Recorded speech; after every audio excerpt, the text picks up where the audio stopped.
That's it, Roach.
Spores will sprout again.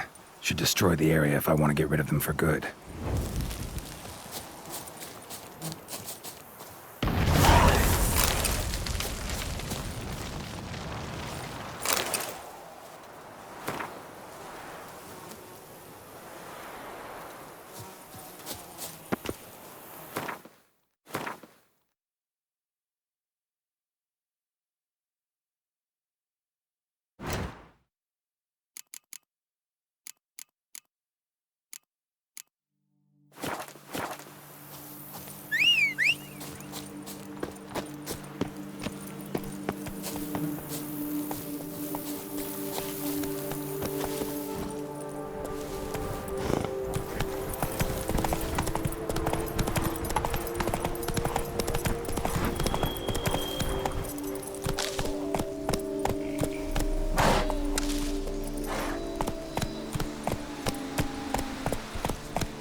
Come on.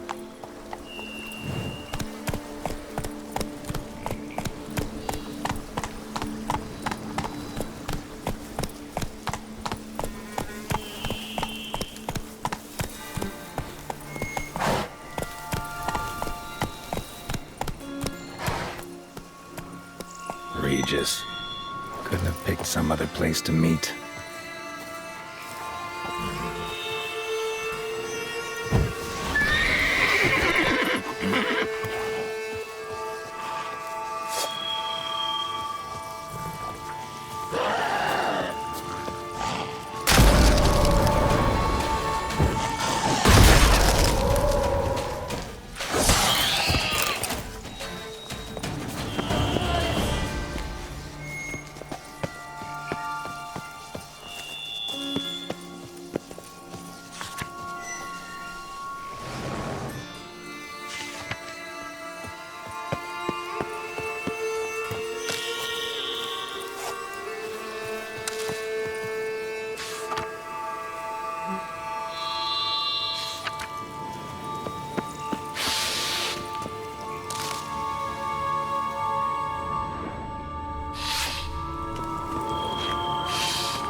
Regis!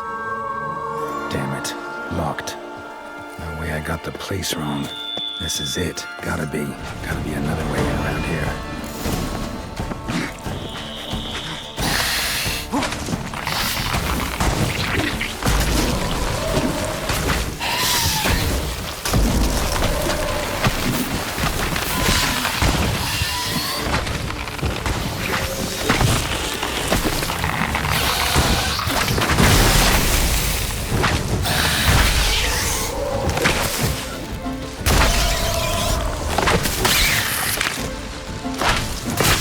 silver.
Agreed to meet a vampire at a cemetery. How much more cliché can you get?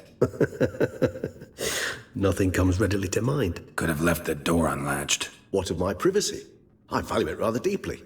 Unmolested, especially by unwanted guests, that's my preferred state. Besides, I knew you'd find a way to get in. True enough. Need to find your friend. I'm hoping you'll agree to help. I shall do whatever's in my power.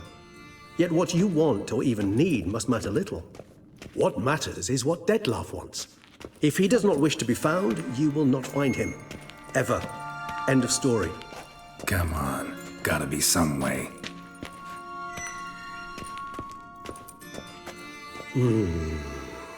Vampires can evade detection by the senses, and no divination magic works on us. Even the most precise megascope would be useless. And this? Could this help? Wherever did you get that? Off one of the beast's victims, found by a bend in the river.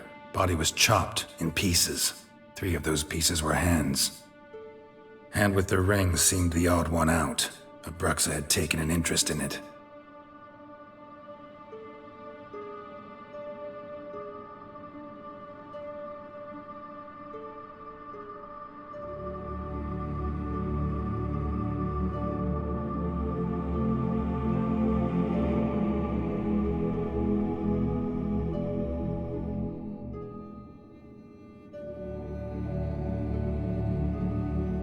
It's Dettlaff's hand, without a doubt. It will do splendidly.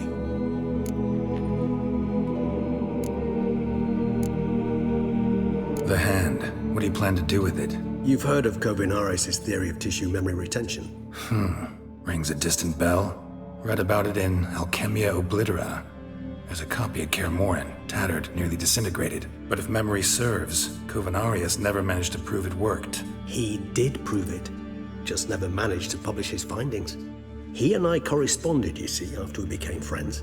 Thus, I know he completed his research and performed the first tests. It's complicated, so without delving into details, it is possible to use any piece of tissue to reconstruct what a whole body experienced. How's it work? We need any special equipment? We must brew a decoction which Kovinaris gave a rather poetic name, resonance. Once imbibed, it sends one into a trance similar to that induced by narcotics. This triggers visions of events linked to strong emotions experienced by the tissue's owner. Picture it as dreaming a fragment of someone's life. Any chance we might see what Dettlaff was doing just before he lost his hand? Indeed. Though I also hope resonance will reveal the location of Dettlaff's hideout.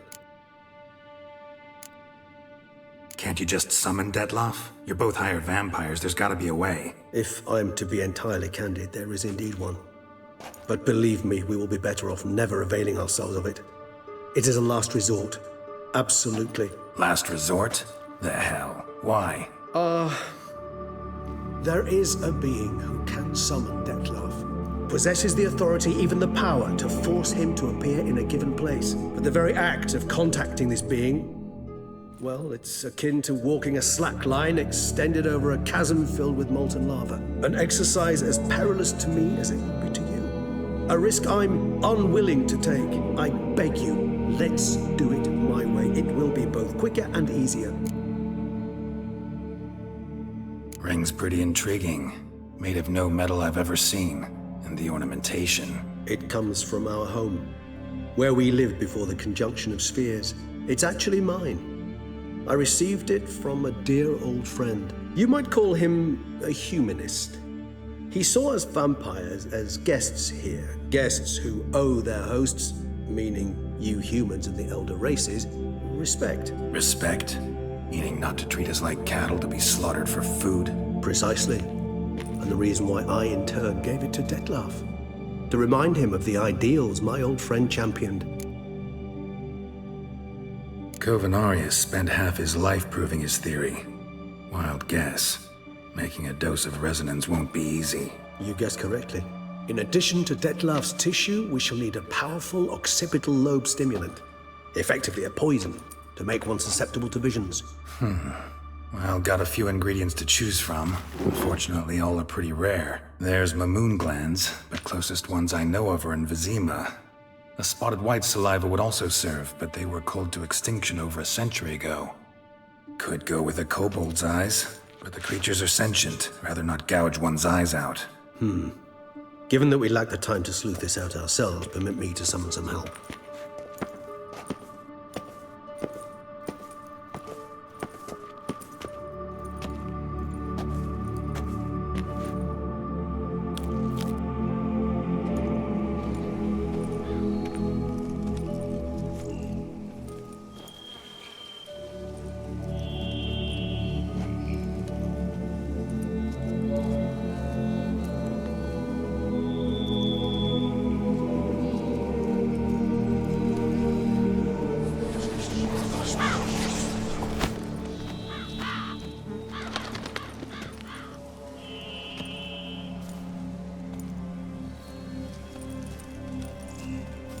What was that? A raven? Rather a common sight at this latitude. Very intelligent fowl. I asked him to look for the creatures you mentioned, him and his brethren. Perhaps they'll find one in the area, and I would hazard that a flock of ravens will spy any said creature faster than a solitary witcher would.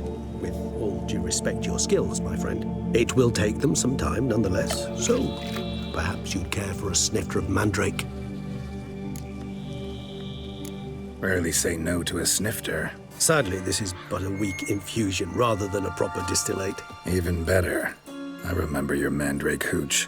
Made people say things they'd have rather kept to themselves. Now, what could Geralt of Rivia prefer to keep to himself?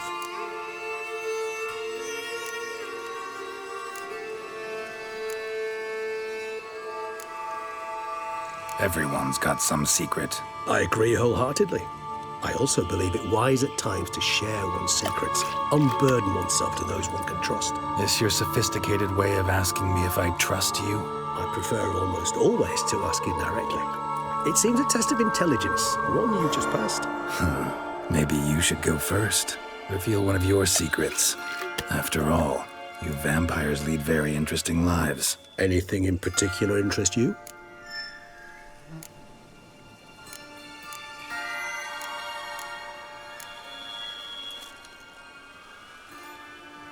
Got a new life, a new body. That give you a new start, blank slate? Starting all anew is a very broad concept. What exactly do you mean? Your blood addiction, say. Wondering if your body's the same, if it still remembers. Maybe if you drank now, you wouldn't get hooked. All addictions are a form of slavery. Re-addiction's not a risk I'm willing to take, just to test a hypothesis about corporeal regeneration and whether propensities carry over. Fair enough. Curiosity, that's all. Sorry. Not to worry, Geralt. Curiosity is a natural reaction under the circumstances, apart from which I've always valued that trait in you.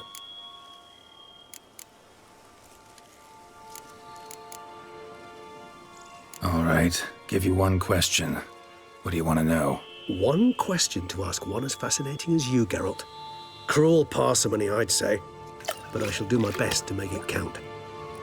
If you were to die and be reborn as I was, in your new life, would you choose to be a witcher?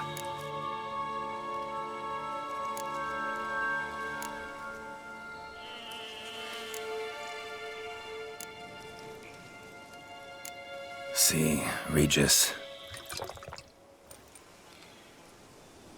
Doubt I'd know how to be anything else. Ever tried? See, you're determined to get an answer, to find out if I like being a witcher. Just refuse to ask directly, as always.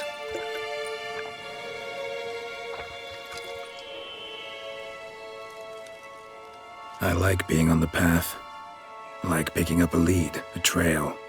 I like the tension right before a fight. And nothing gets my adrenaline flowing like battling a beast. Even gotten used to people treating me like a freak, an outcast. Yeah, not something I think about much. But I like being a witcher. Thank you for being honest. Honesty is an attribute of the truly brave, and thus a privilege of the very few. Still no sign of your winged friend. Sure it understood what you wanted? Dead certain. Let's wait a bit longer. It'll return soon, don't doubt that for a moment.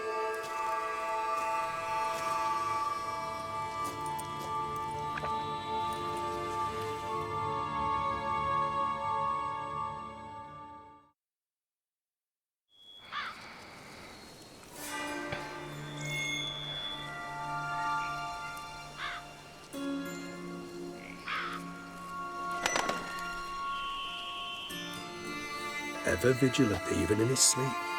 Quite vampire-like, in fact. Are you absolutely certain they don't administer a few of our genes during the trial of the grasses?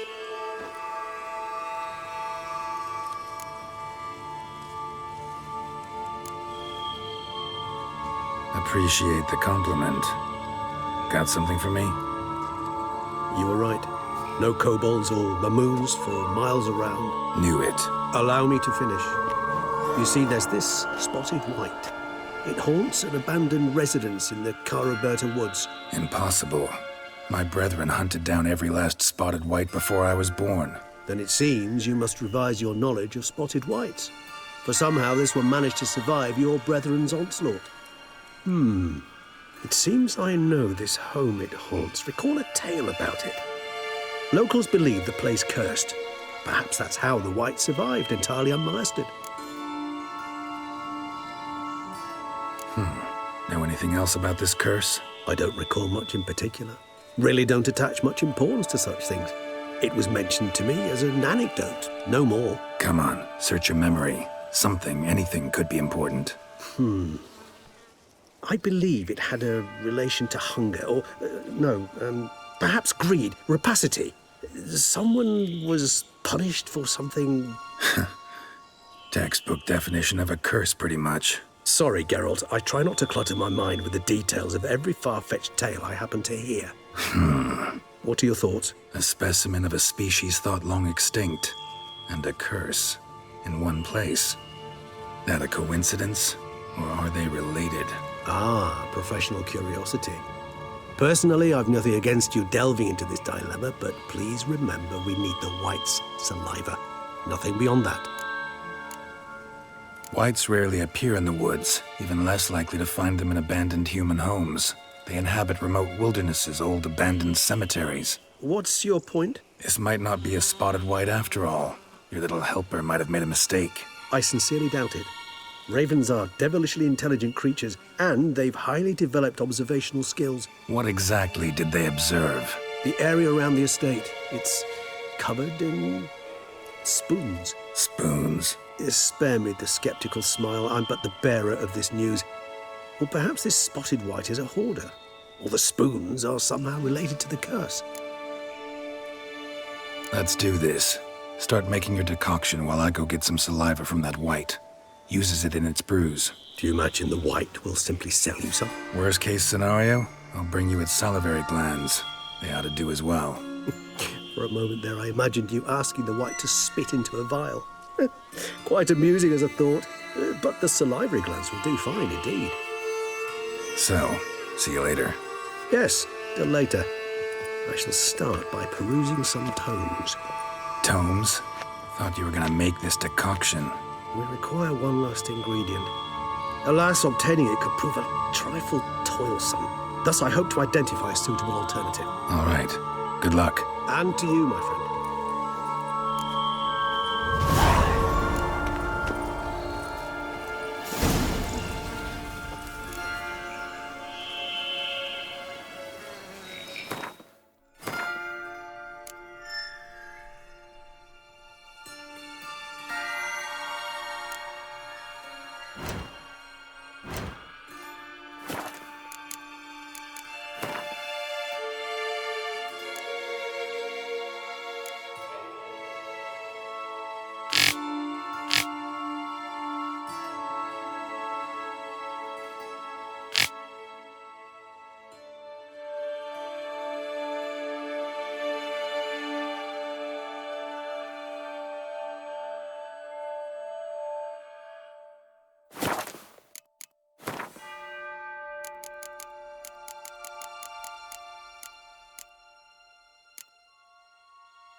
Faster.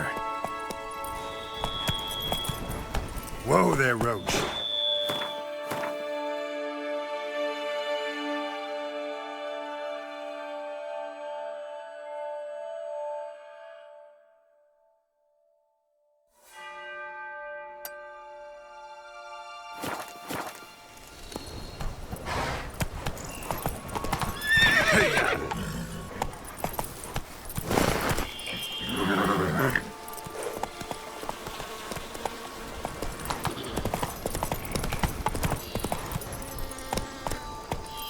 Faster.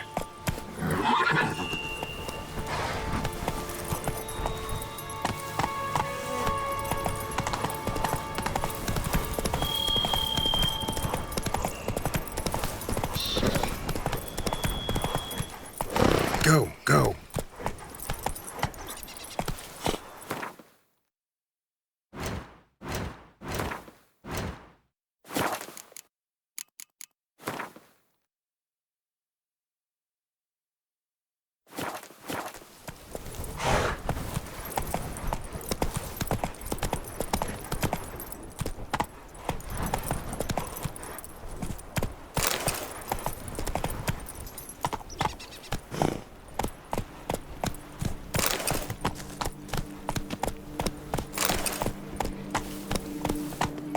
That's it, Roach.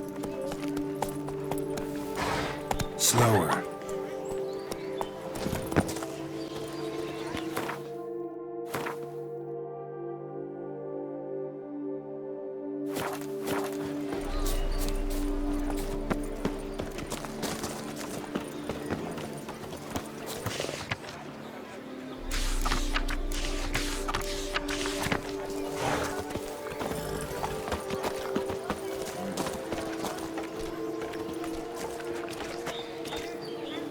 Beware all! The witchman cometh!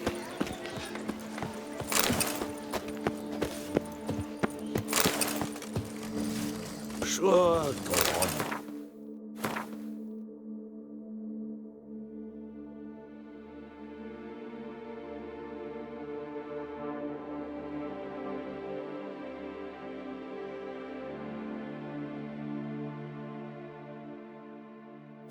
Drink up while you're young, coin in hand.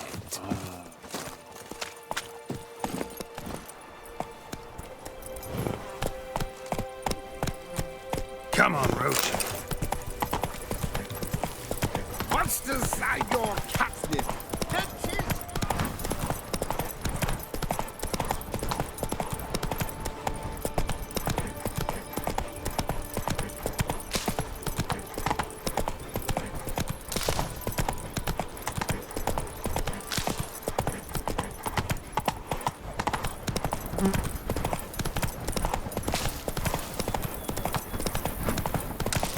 Dressings, bandages. What's that about?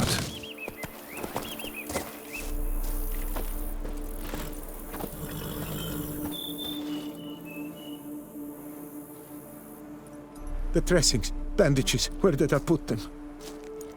Forget it. Bandages won't do him any good. What? Oh, but he breathed still a moment ago. Breathed his last then. Bled to death.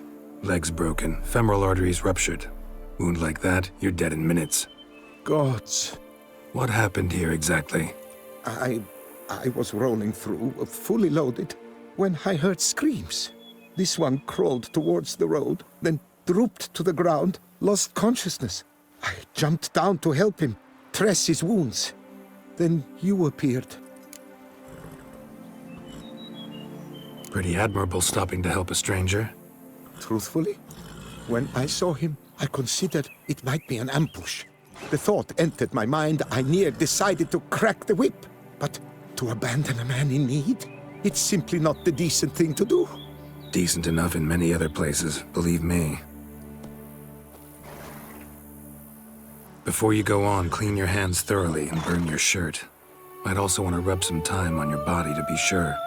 Smell of blood might attract ghouls otherwise. Who might you be, precisely? A witcher. Oh.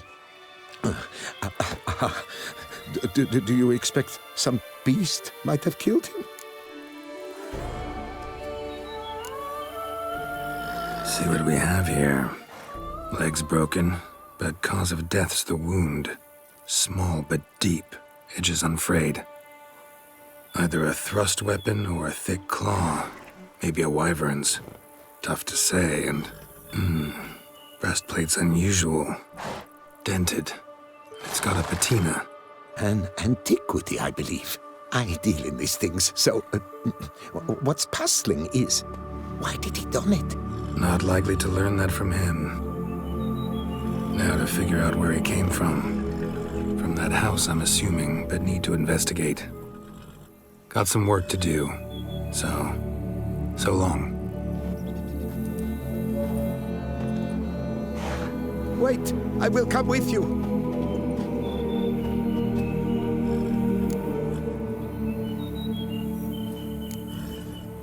Gotta be kidding. This isn't a garden romp. Whatever killed him's damn dangerous and... And it might still prowl the area, so if it's all the same, I prefer to accompany you. So be it. But stay close, keep it down, and don't touch a thing.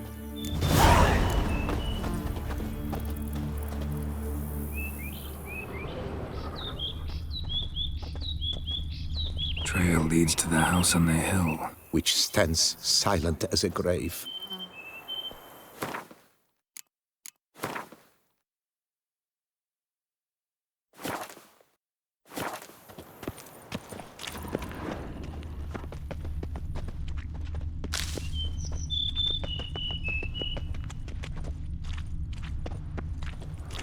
Must have been here he broke his legs. Fell while climbing over the wall. Trying to leave the property, probably, after he didn't manage to open the gate.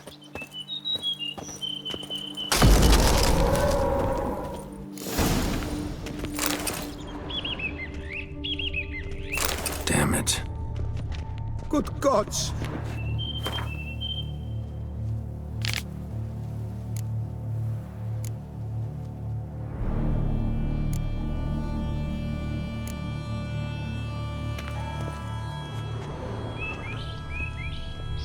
Servant, stabbed to death.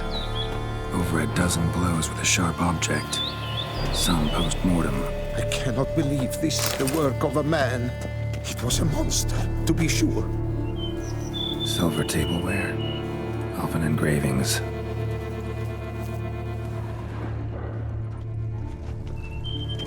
Torso punctured with great force. Blow pierced hardened steel. Man on the high road. Breastplate was identical.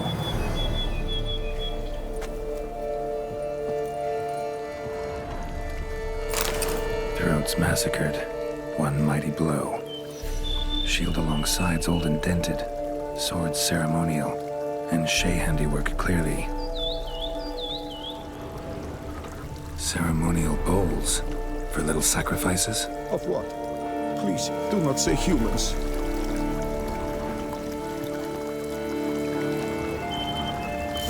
So they catch fire, explode, strong stench. Multiple wounds on the body, all puncture wounds, but hard to tell what caused them. Victim's human, but the attire's elven. Are you certain? How did he come by it? We've so few non-humans in Tosan. Fled, then dropped to the ground to douse the flames.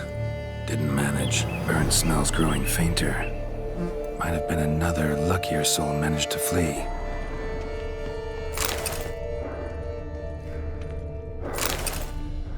Doublet scorched. Wriggled out of it, tossed it, then ran on.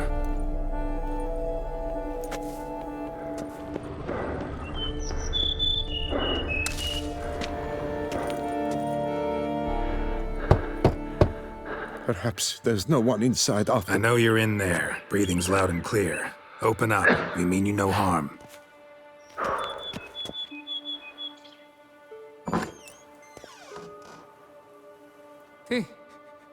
They remain there?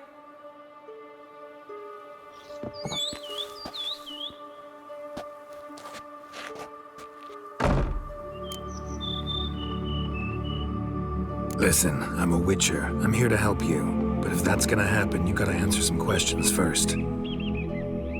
Who are you exactly? Durant Faucher Plamondon de Safaran, Lord of these lands, and Chairman of the Society of Friends of the History of Tucson. We meet here annually to mark the anniversary of the Elfin Homage, but something like this, why, it's a first. You mentioned them. Who do you mean? Those, I don't know what they were, spirits. It all occurred of a sudden. We were staging a scene, the death of paying homage. There was a flash of light that blinded me completely. I heard cries, though saw nothing. Then felt my own robes were in flames. I broke and ran, threw off my doublet, leapt in here and shut and locked the door behind me. They pounded on the door. I thought they would get through. I thought I was done for, but in the end, it grew calm. So while reenacting a scene from the past, somehow, unintentionally, you summoned a specter, a Korgorath, or a tube, maybe. What? What now? Best thing? You gotta do it again, of course. Are you mad? Would you have this thing kill us? No, don't want it to kill anyone. Precisely why I gotta do my job. Summon it again, whatever it is, and tend to it once and for all. Durand, think I can reenact the pledge? The giving of homage, alone? It was a great, momentous event. The surrender of Tucson's last elfin king. You will need at least 3 individuals.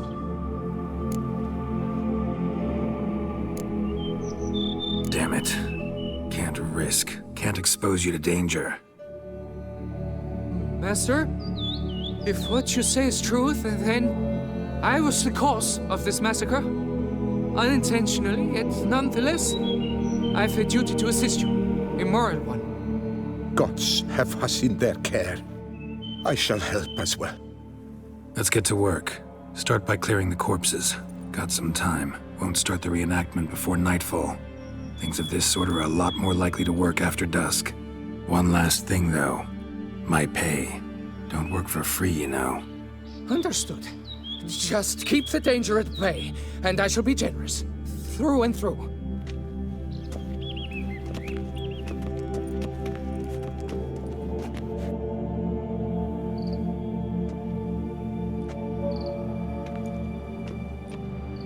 I will stand, or rather, sit in for King Ludovic upon the elfin throne, while you, Witcher, will play the Enchantment ruler.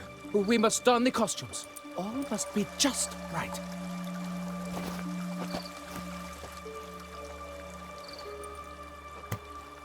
Divethaf, the elven king, hosted Ludovic in his own palace upon his own throne, amidst the blinding glow of a plethora of torches.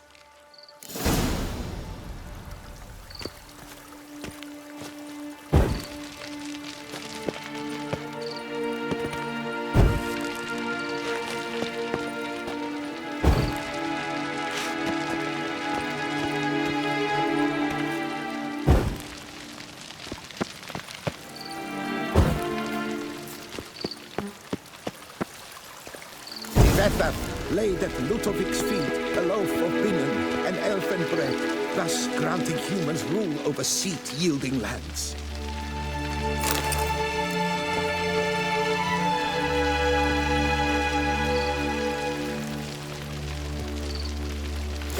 Divethaf filled the ornate ceremonial bowls with elfin wine, Gwinoet, the sweetest blood of the land that had been torn from him.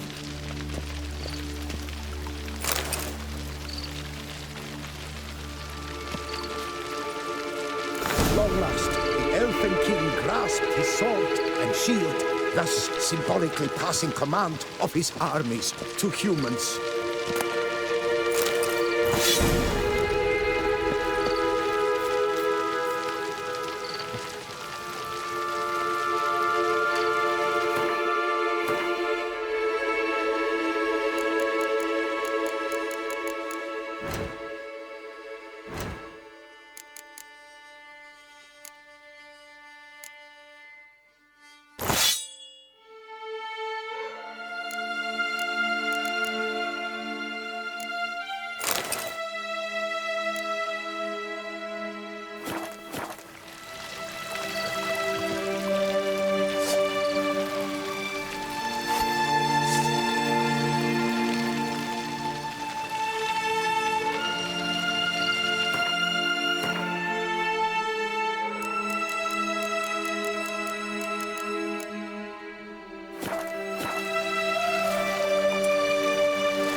in his pride, drew his blade, and dropped to his knees, thus acknowledging his final defeat.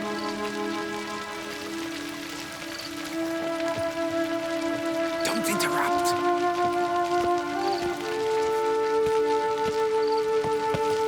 Ludovic then spake. I accept your allegiance and shall return in 1 year's time to...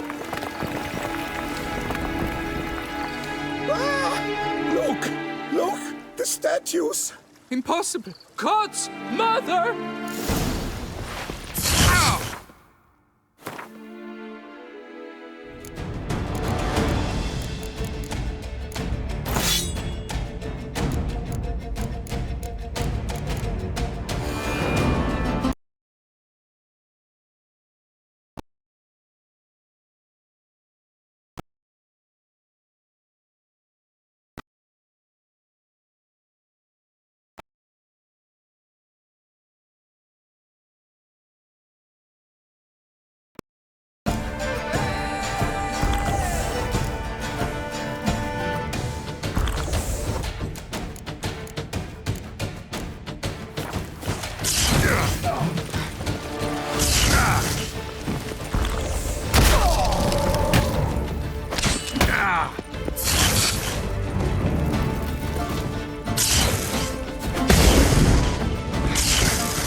The sculptures, they came alive.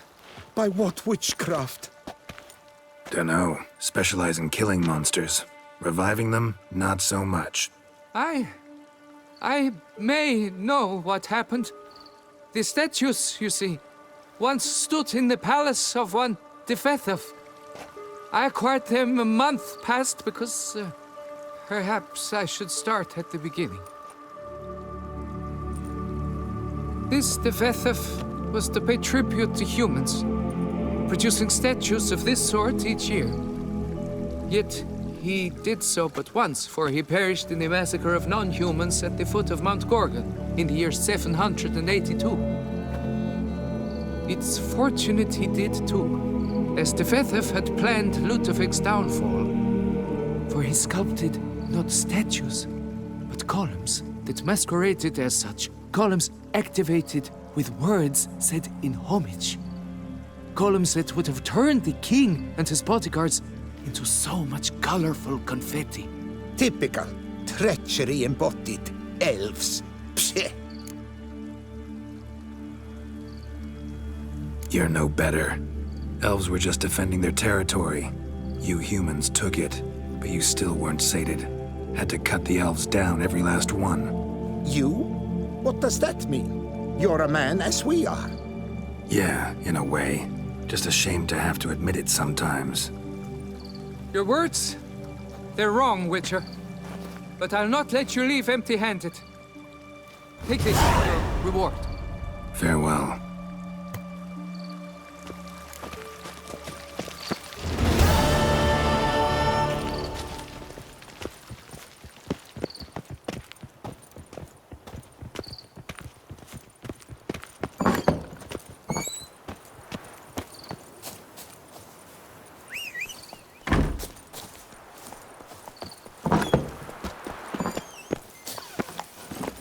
Hey-ya!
Faster.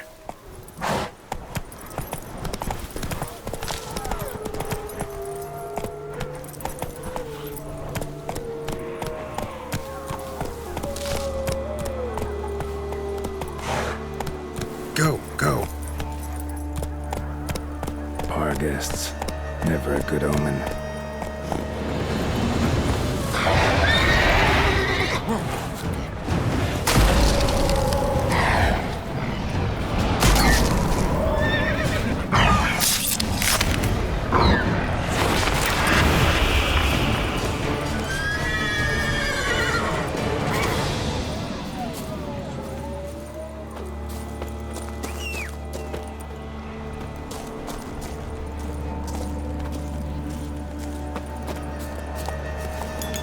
Hey-ya!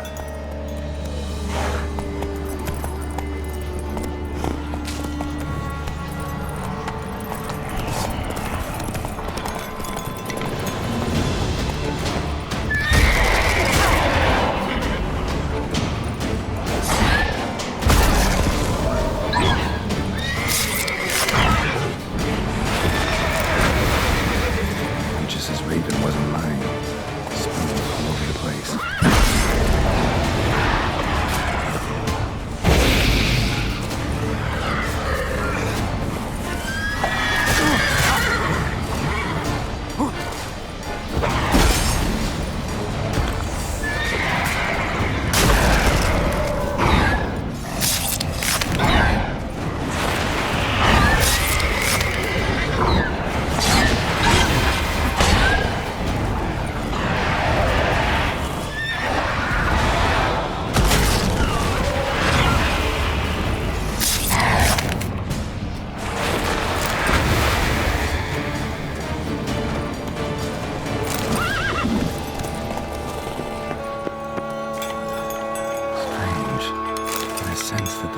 Are beating out some kind of rhythm, a message, trying to tell me something.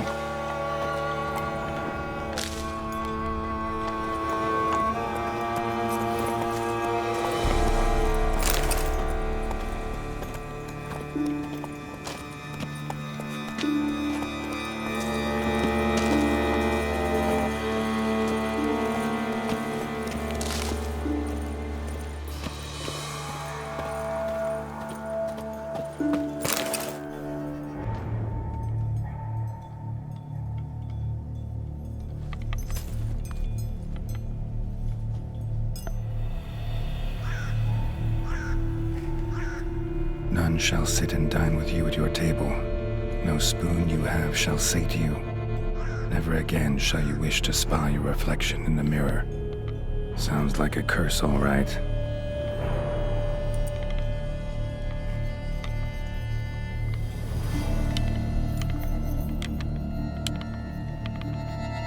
Somebody's clearly obsessed. Regis mentioned the place might be cursed. Can't be a coincidence. Need to look around.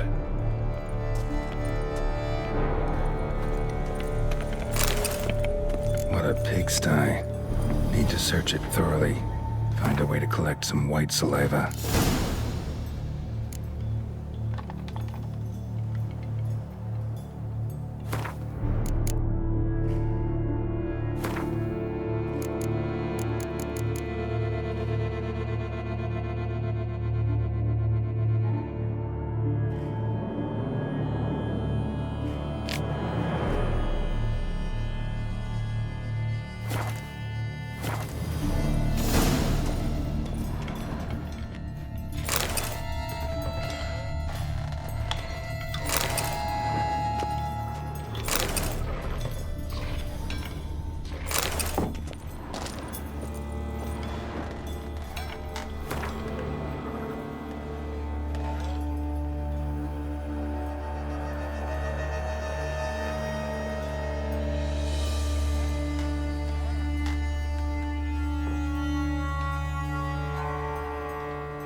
Spoon's incredible. The craftsmanship must have graced a rich man's table.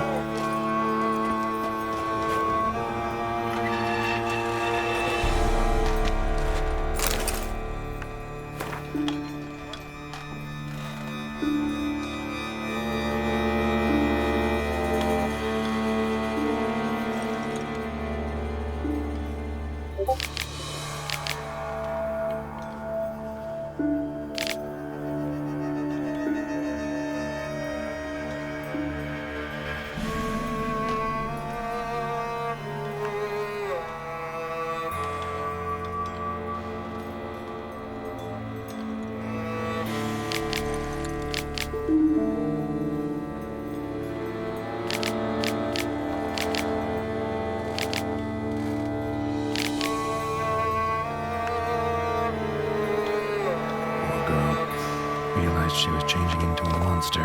Recorded it in her diary. Poignant.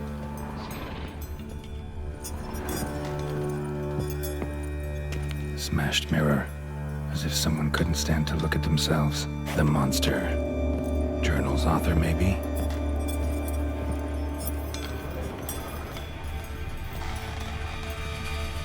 White's obsessed. Real collector. Thoroughbred. No spoon you have shall sate you. Whatever lives here treated that literally. Still searching for the right spoon.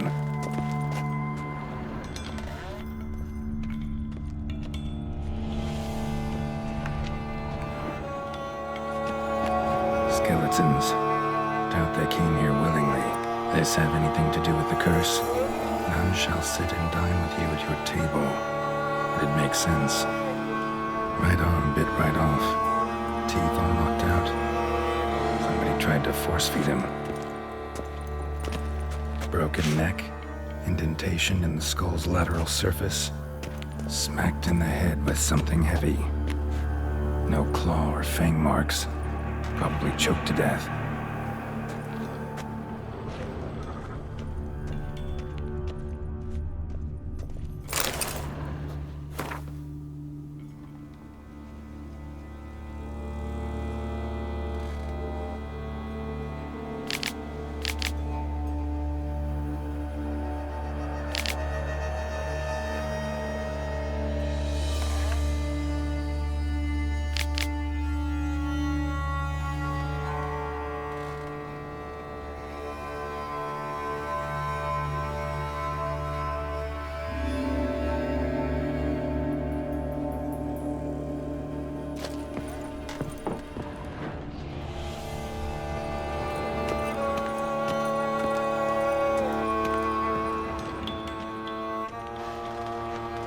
Spoon, pretty ordinary, maybe a little old.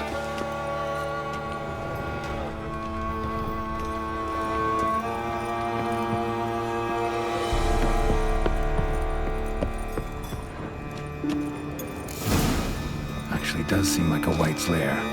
Bit atypical, but still. Cauldron should be somewhere around here.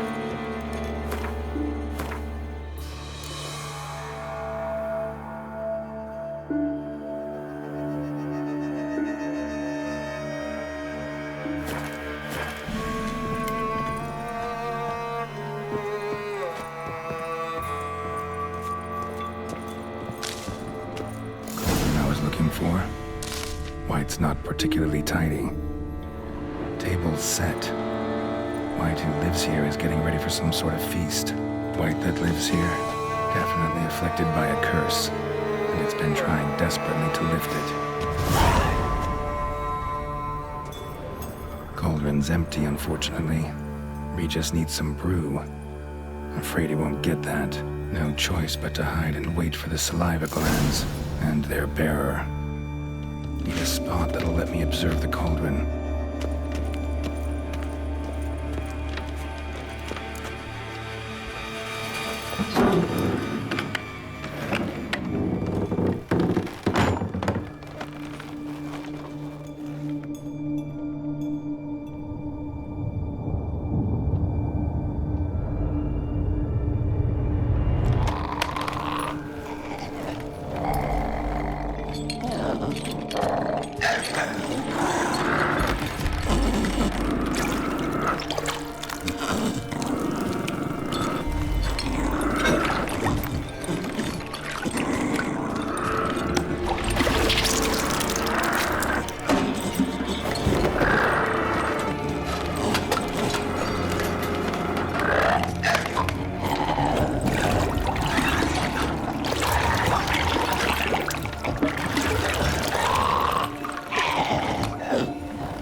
Not gonna hurt you.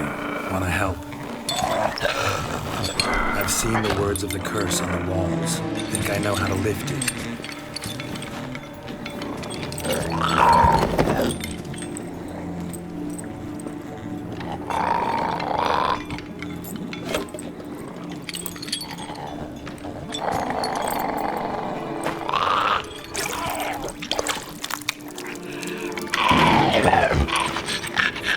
Tried to bring folk here, convince them to sit at the table with you, right?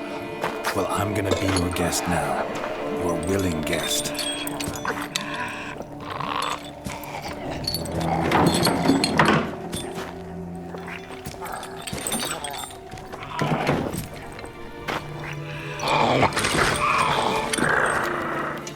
Just need a bit for Regis. And now we'll tend to you.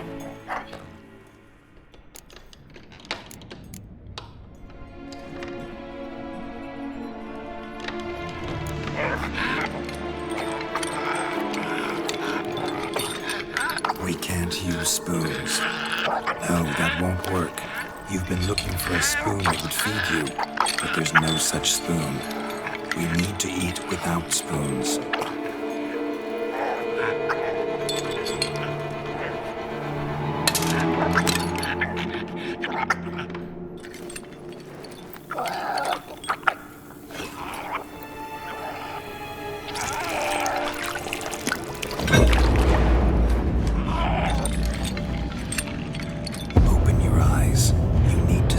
Likeness.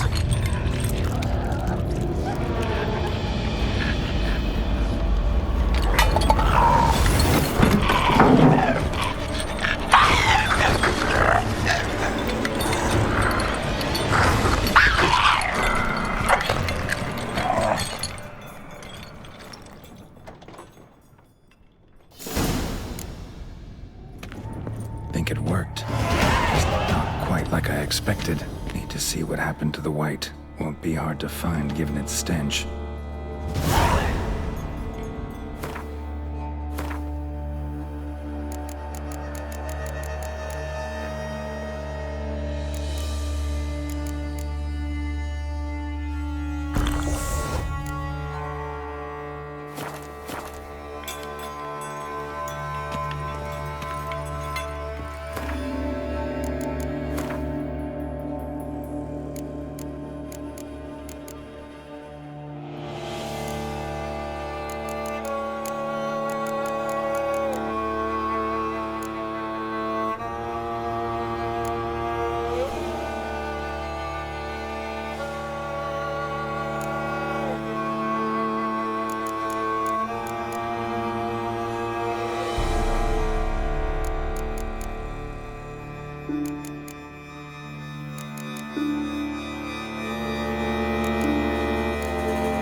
Easy. Not gonna hurt you.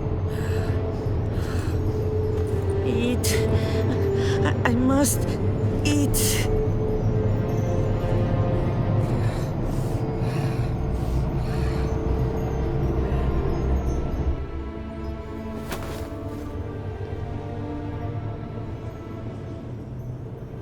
I'll take you someplace safe.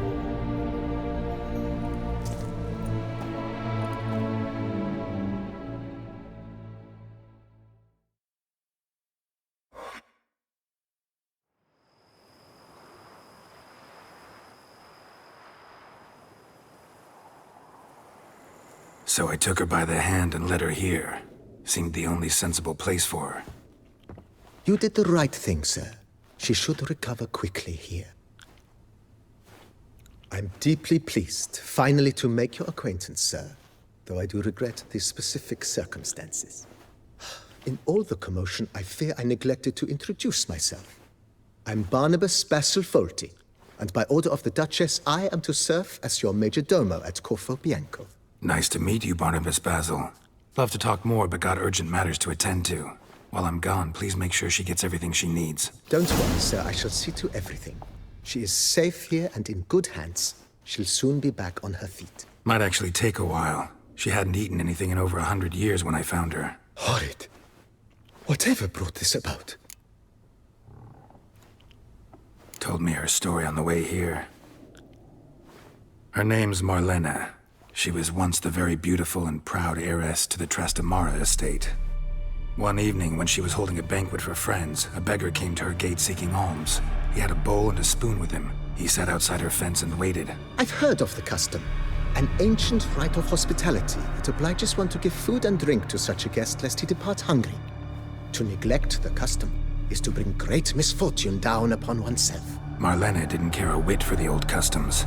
She drove the man off, saying she'd rather feed the leftovers from her feast to her dogs than to give the beggar anything. The beggar then broke his spoon, cast a curse. She was beautiful, so he said she'd never wish to look at herself in the mirror again. Since she adored feasts, he swore no one would ever wish to sit and dine with her. And as she even refused him the crumbs from her table, he swore she'd never find a spoon in the world that would sate her hunger. A harsh punishment. I imagine lifting the curse was hardly simple. Curses are tricky. They play on irony. Always gotta figure out what the catch is. Marlena had spent decades looking for a way to lift it. Transformed into a wight, she stole spoons and lured folk into her home, trying each time to get them to dine with her. Didn't work. So what did? Someone had to sit down and share a meal with her, of their own free will. They had to eat without using spoons, and make her look at her reflection. That's it? That was all it required? Simplest solutions are sometimes the last that come to mind. Besides, when you're a wight, it's pretty damn hard to find willing human company for a feast. I imagine so. But, most importantly, it is now over. Please, don't worry. She will be in good hands here. Vineyard comes across as a place with a rich history.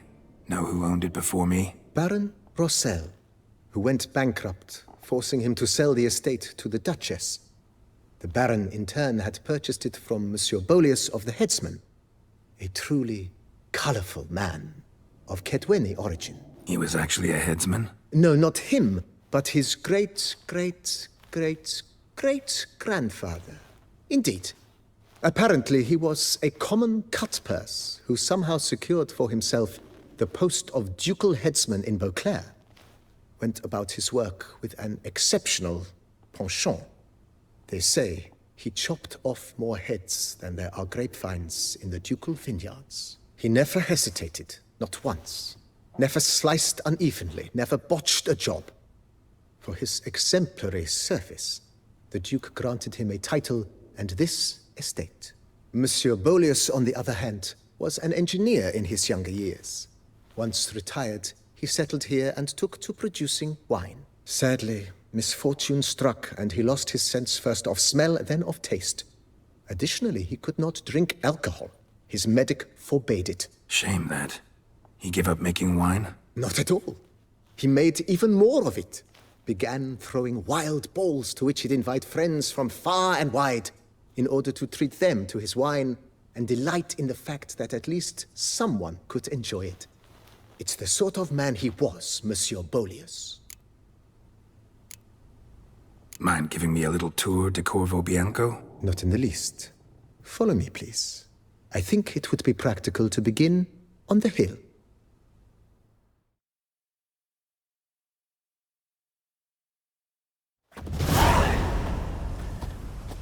Behold, sir, your estate in all its splendor.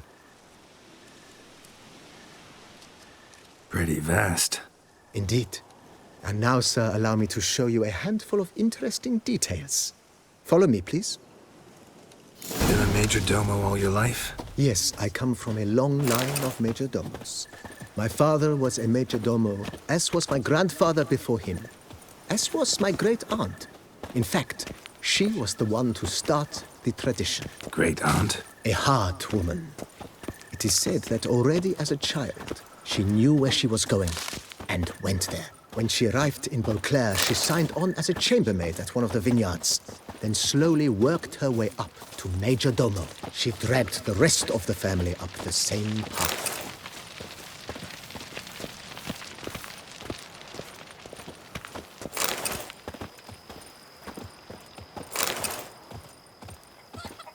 The servants' quarters. I occupy the green home. With the Duchess's permission, I have hired a full staff. Their salaries to be paid from the ducal treasury. Nice of her. Not the most sightly part of the estate, I admit. But I think it's worthwhile for you as master of the domain to know where the help stays.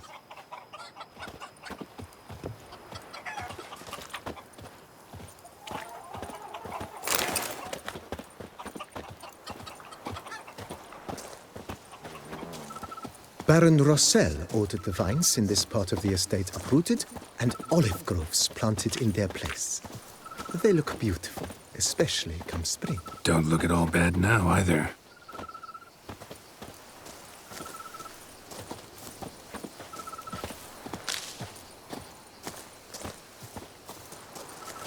Down below lies your vineyard, where we grow a strain of Carfanere, one of the world's oldest.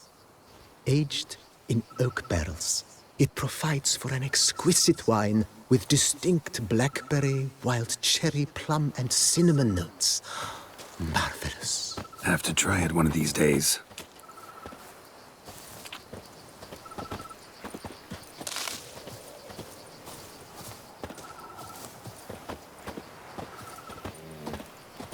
Nice well. Picturesque. Yes, though it ran dry long ago. During the raucous feasts Master Bolius held, he would order it filled with wine. There's a tale about a guest attending a Bolius ball for the first time and thus unaware of the custom. He had suffered great heartbreak and had decided to end his life by jumping into the well. The festivities were coming to a close, and the well was nearly empty when the suicidal guest finally jumped. Instead of killing himself, he merely broke his legs. To numb the pain, he drank the wine. Drank himself to death? Not at all. When found the next day, he had concluded he'd witnessed twin miracles. The water had been changed into wine, and he had survived. He retired to a monastery in the Dragon Mountains and began preaching the wisdoms of Lebioda.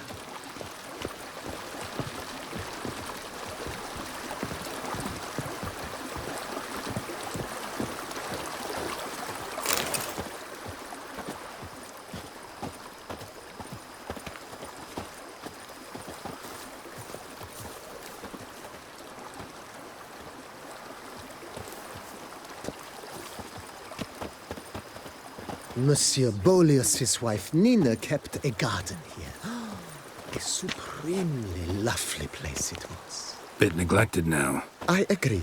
Yet nothing stands in the way of restoring it to its former glory, and once again planting it with herbs and other vegetation.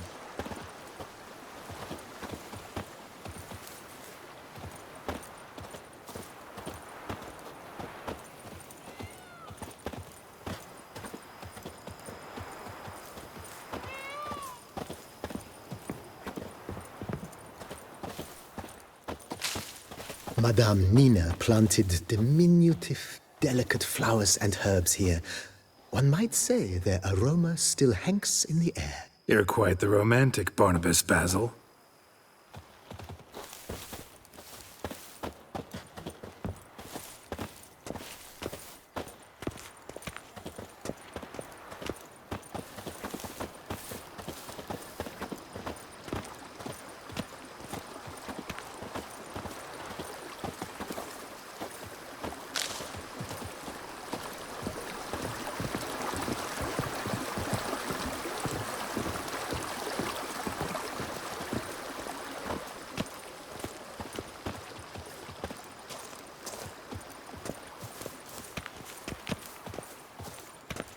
This served as an additional wine cellar in years of plentiful harvests. Bit of work and it'll make a fine stable for Roach.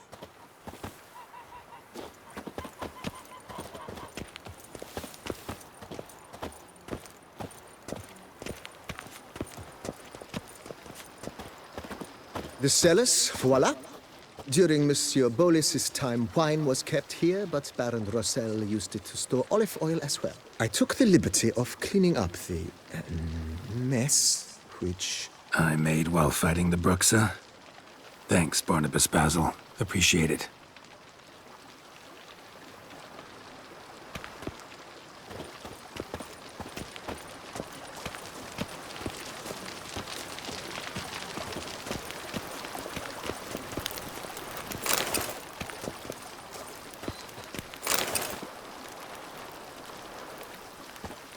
As you can see, the facade is, how to put it, slightly stained. But one cannot deny it a certain subtle southern charm. True, though it could use a bit of subtle paint.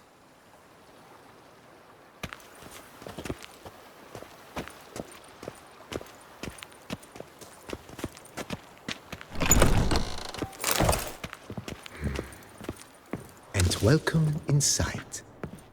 On the left is the master bedroom. On the right, the dining hall and kitchen. Upstairs, you shall find the guest room, currently used for storage. Not a bad idea. At the moment, the house is only minimally furnished. Yet I believe we will, together, devise some innovative arrangements. A few paintings, for instance, would breathe new life into the abode immediately. With that, sir, you've seen the full lay of the land. Corvo Bianco is a beautiful estate. Though one must admit, time has taken its toll. Forgive me for being forward, but if you were to choose to invest a small sum towards its beautification, consider me at your service on the matter. Think I'll take you up on that. Be sure to come and see you if I decide to do any remodeling.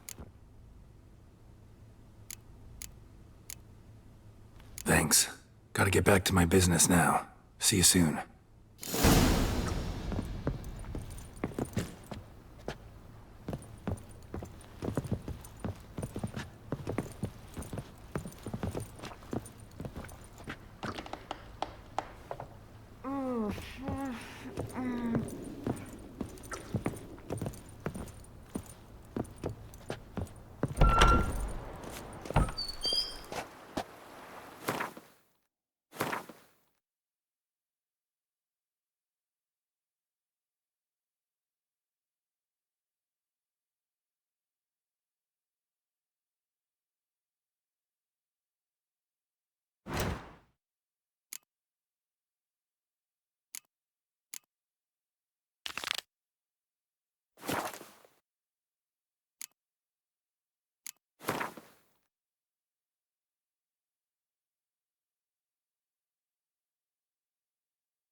Another murder by the horrid beast!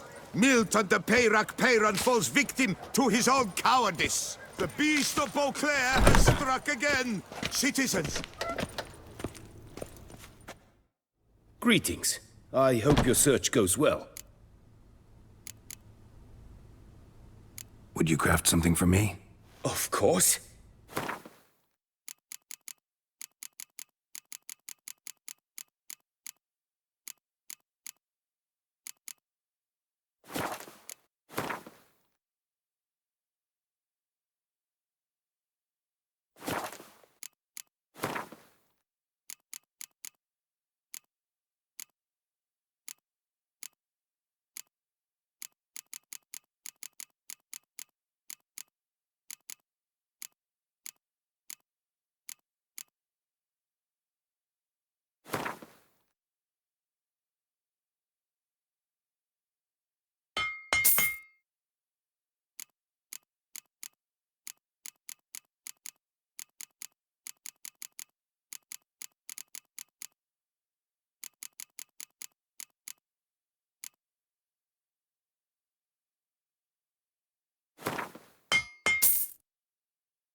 Farewell. Good luck on the path.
Think your friend's hand'll make for a nice broth? You've clearly honed your sense of humor. But we are not cannibals, Geralt. I took a fragment of tissue from their hand. It will suffice to prepare some resonance. What did you do with the rest? I cremated it, as our codex commands. A raven told me you'd acquired the necessary ingredient. Pretty helpful creatures. Call on them often? I try not to overdo it. But they can be so useful, as they were now, when I merely needed to be sure I could arrive in time should things go sour. Managed fine alone, but thanks for the thought. Gonna need much longer to finish brewing resonance? Mentioned the last ingredient, too. What about that? That, I fear, might prove troublesome. You see, to use the concoction to summon the memories of one, the solution must contain the blood of another specimen of the same species. Shouldn't be a problem. I happen to know a higher vampire who should be willing to help. Right, Regis? It's not that simple, I'm afraid. While you were away, I tried my damnedest to identify a replacement, but alas, none such exists. Not sure I understand what the problem is. Can't we just draw some of your blood? The blood must be in an agitated state. As I'm certain you know, higher vampires can change their corporeal shell. As our flesh changes, so does our blood's chemical composition. To make a long story short, I shall need to induce in myself a state of strong psychokinetic arousal. In brief, madness, rabidity. And that stands to be very, very dangerous. All right, so what do you want to do? We shall visit Tesha Mudna, an ancient vampire estate. There we will find cages suspended in the air. I will enter one, be confined. You will lure beasts there. Beasts you will then kill. The bloodletting should prove profuse. Abundant enough so that the blood scent will drive me mad. Wild. Tesha Mudna. What's it like? It is a place of torment. A torture chamber. Long ago, shortly after we'd arrived in this world, one among us named Kagmar developed such a taste and lust for human blood that in one night he could imbibe an entire village. This brought trouble on the entire species. Common folk wearied quickly of living in constant fear. They began to hunt us, seek the aid of mages and witches in tracking us down. So what? Not like they could ever hope to kill you. But they were bothersome. Forgive the comparison, but when did you last enjoy mosquitoes buzzing around your head? In any case, the other vampires decided something had to be done. Kagmar had to be caught and punished. A torture chamber was thus outfitted in the dungeons of Tesha Mudna. Inside it, a cage made entirely of a special alloy of silver, dalvinite, and meteorite steel. Kagmar was captured and locked in the cage. Sat there over 2 centuries, driven to fury time after time, never able to escape. Thus I know the cage will withstand the fury to which we shall drive my humble being. Little expedition's starting to sound dangerous. Think I better prepare. I understand completely. Do tell me when you're ready to set off.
The world's never-ending creation be praised.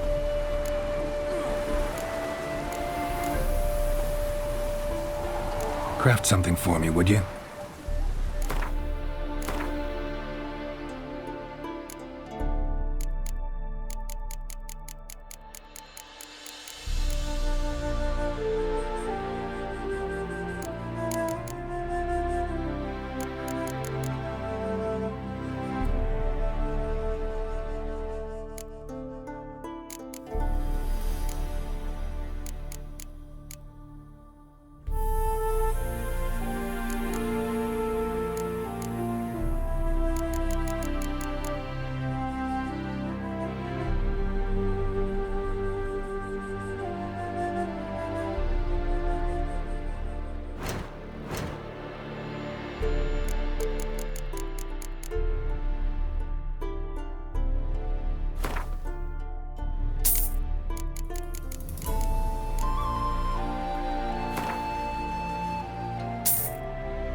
Thanks. So long.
Regis. Ah, there you are. Might we set off for Tesham Mudna now? See no reason to dawdle. Tesham Mudna. Take me there. In a moment. Just one last thing.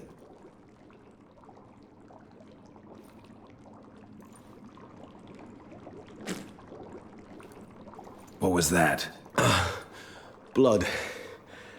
Oh, the last favor the Raven did me. I've also taken some Sancurium. A solution that sharpens one's sense of smell. One drop of blood shall smell like a gallon to me now. You crazy? You're a recovering addict. Your outrage warms my heart, Geralt. But you must remain calm. I have no choice.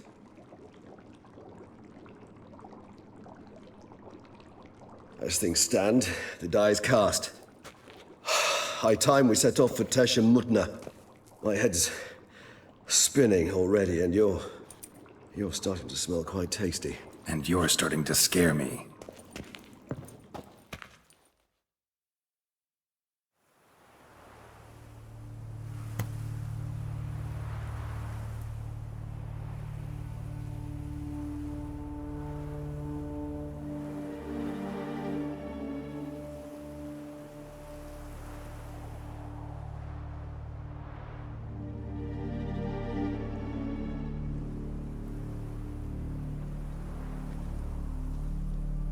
We have arrived.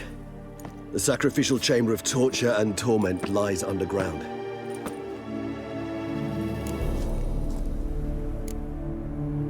Sure you know what you're doing? I can only hope I do.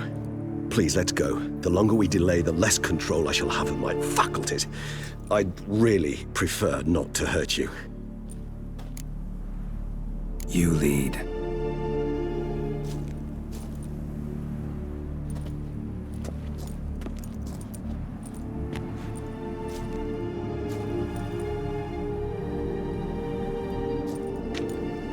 Scurvers. Must be getting close to their feeding ground. Correct. I told you there'd be danger.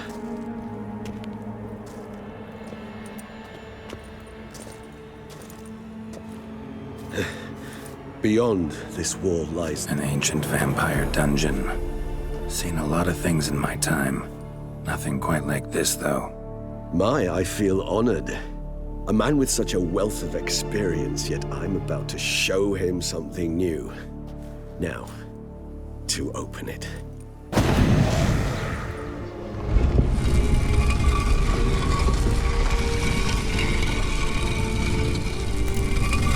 How the hell? It's an ancient form of protection against unwanted guests. The mechanism which releases the latch reacts only to a higher vampire's blood. Tricky mechanisms, a vampire hideout, fortified, secured. Must have been important to your species once, Toussaint. It shall always be so. During the conjunction, the gate from our world into this one opened upon this land and no other. This was the first place we saw. Seems your This kind place, assembled a peculiar there's a evil little library. here. Death hangs in the air. Yes. A great many beings have breathed their last here.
Glyphs are carved into the rock.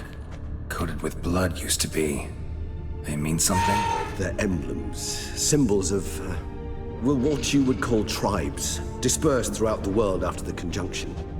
My ancestors placed them here to remind us all where we came from. Whose is this glyph? Amaran. They ventured beyond the sea.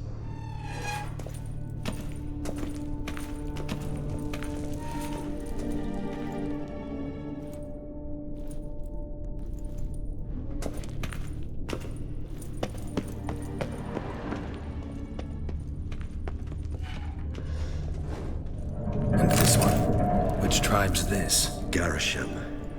My tribe, and Detlaf's. We both remained in this part of the world.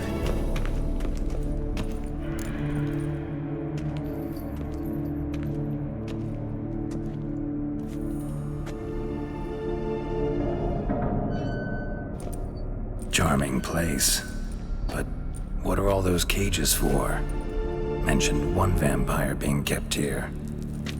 Yes, well, you see, humanitarians is something my ancestors were not.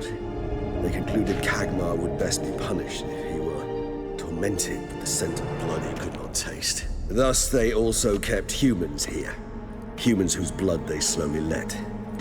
Kagmar ranted and raged in pain as those humans slowly bled to death. They treated them like livestock, live bait. I'd like to be able to turn back time, deny it, but alas, I can do neither. Feel shame for my brethren. That is all I can do. Don't take it so hard. Nothing you could have done about it.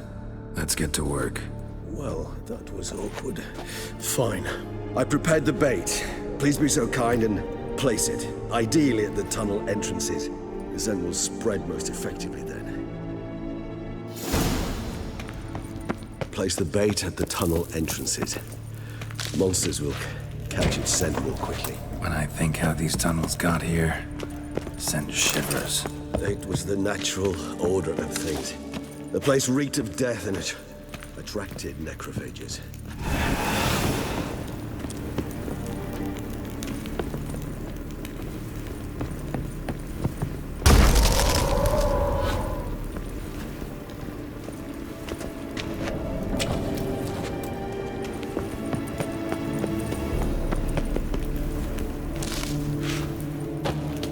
Done. One left. Think this'll work? I certainly hope so.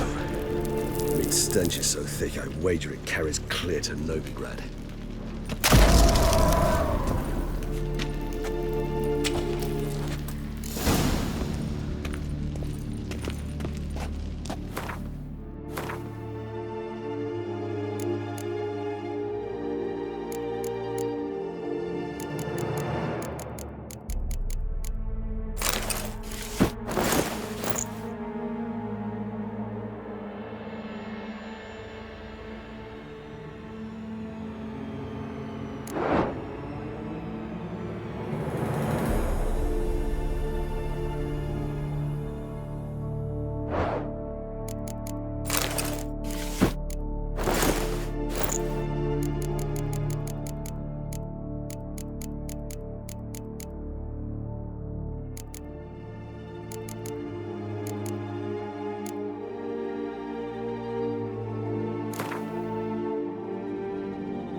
Set.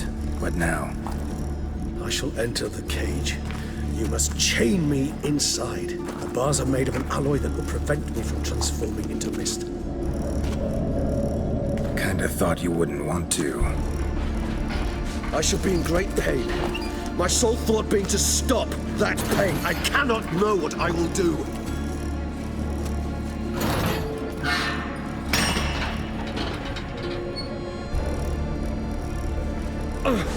We must hurry. The beasts have caught the sentinels on my head. I started spinning. That the blood?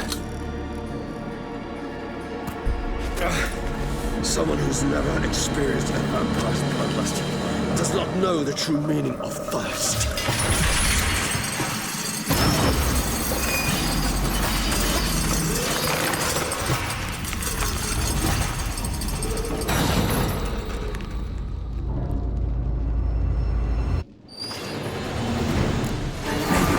Safe word.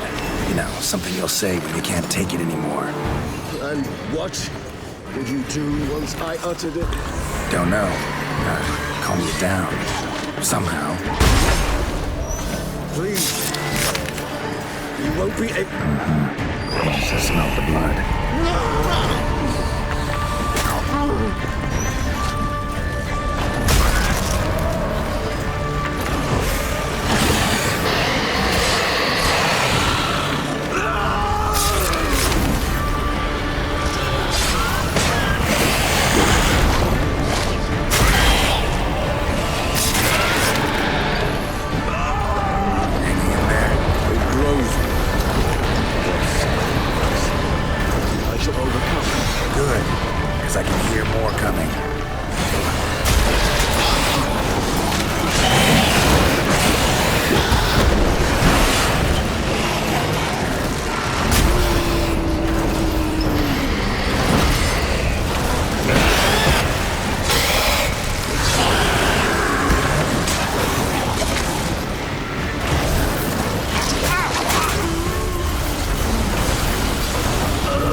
dry in a few hours. Scent won't bother you.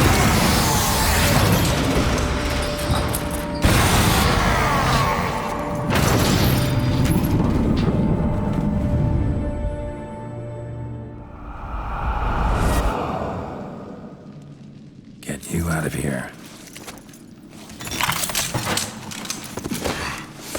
The concoction.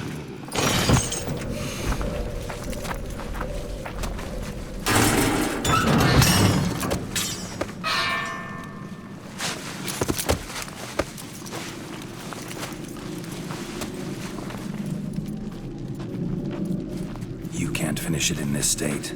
Tell me how. I'll help you.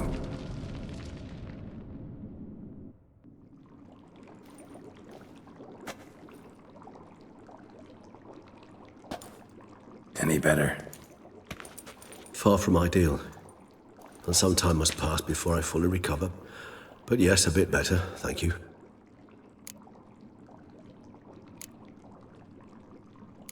Never expected it to be like that. You didn't tell me. We need not discuss it. But we do. Because if I'd known you were going to subject yourself to torture... What would you have done? Found Detloff some other way. I did not wish you to use any other way. Did that occur to you? No, because I thought no being would ever willingly subject itself to that kind of pain. You vampires aren't any different from us in that regard. I told you, the pain is my way of paying my debt. The enormous debt I owe Detloff. If I had to do it again, I would in a heartbeat. Resonance, it's ready. Are you certain you followed the formula?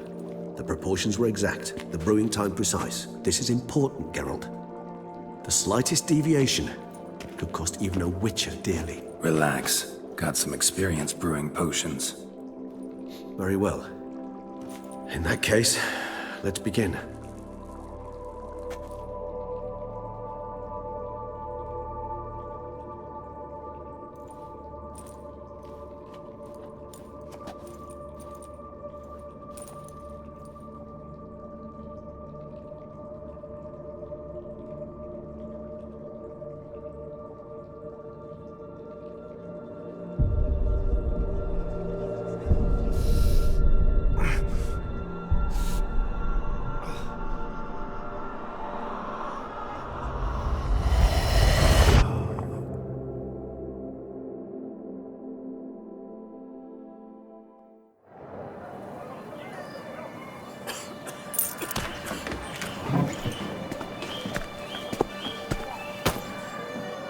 Excuse me. Actually, only take a moment. You jumped the queue, sir. But Count, sir, you must understand. I've a meeting. Sir, Count, sir. you were next. Please, take a seat. This gentleman was here first. Step down or you shall regret it. Fails to realize he was your friend, Count.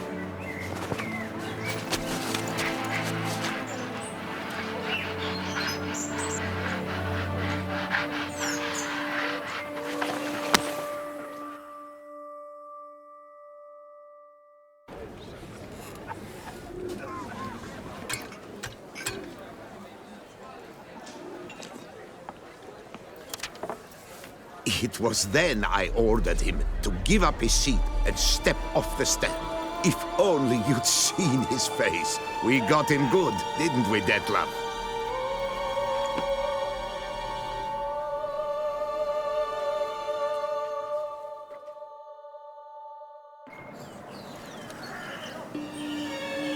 And then Mother insisted we buy the mill. Curious, eh?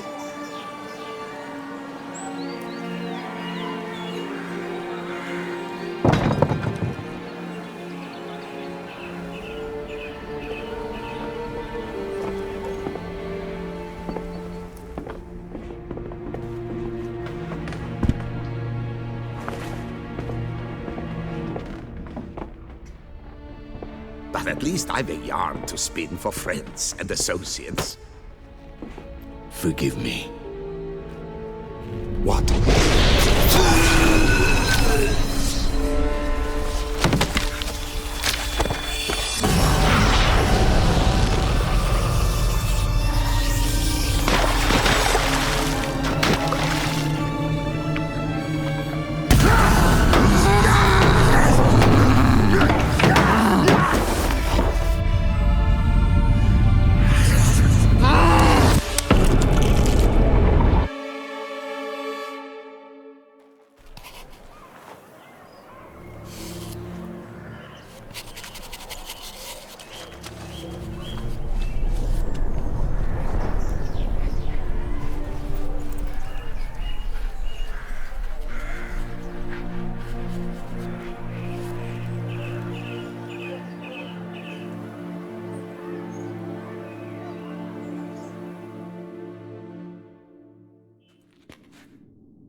Awake at last. You ride like a squirrel caught in a snare. I'd begun to fear they were death throes, that you'd departed. Sure wasn't pleasant, but it worked. What did you see? Delacroix. His death did not come easy. Seems Detlef had made friends with him. Still killed him, and chopped up his corpse. And he was overcome with fury, remorse. Cut off the hand that had committed the murder. Interesting. And entirely unlike the Detlef I know. See anything else? Saw a moment. Delacroix did something selfless. Was kind to Detlef. Guess it could have been the start of their friendship. Why the uncertainty? Nothing extraordinary about it. Normal, everyday situation, really. Visions were supposed to issue from strong emotions. Clearly, the situation provoked such emotions in Detlef. Keep in mind, he did later murder Delacroix. Killing someone who's grown dear to us, it's bound to elicit strong emotion. Vampires are no different in that regard. Did you see anything else? There was something. Showed up twice in the vision. A bootblack stand. Detlef first met Delacroix there. Went back after the murder, actually. Peculiar. Stand was somewhere in the Port District. And the bootblack acted as if he knew Detlef. That would be even odder. Perhaps we should have a chat with the lad. Though I would expect no breakthroughs. It's our only lead. I'll go talk to him. Coming with? I shall join you later if it's no trouble. I don't yet feel strong enough to venture out. That's fair. Rest up. Be back as soon as I learn anything.